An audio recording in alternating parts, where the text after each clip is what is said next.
آبی که جوش اومد چند تا برگ بو جوجه‌مون رو میذاریم توی آب جوش 5-6 دقیقه کافی.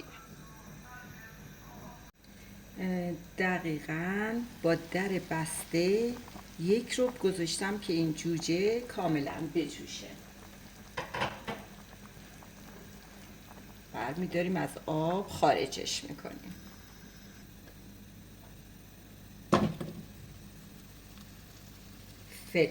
فلفلای تند برای تندخورا، زنجبیل و سیر، جوجه‌مون با پوسته، من پوستشو نکندم،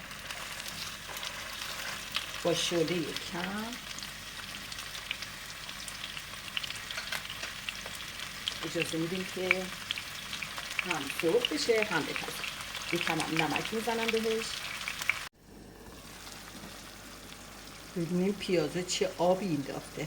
با همین آب پیاز این جوجه خیلی خوشمزه میشه.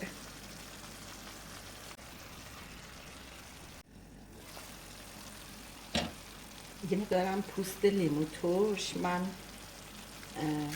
برای خوش عطر بودن این جوجه اضافه میکنم. میشه کنار غذاتون یه نوع سبزیجات، حالا هر چی که دوست دارین بذارید. از کدو استفاده کردم.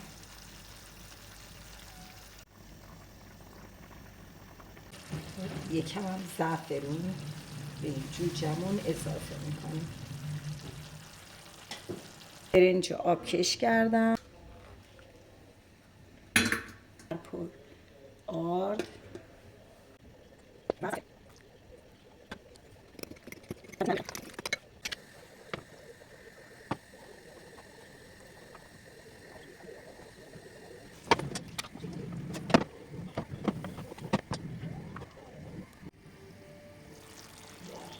خب مرغمون کاملا سرخ شده. دونه های انار رو اضافه میکنیم که با آب این دونه های انارم یکم بپزه.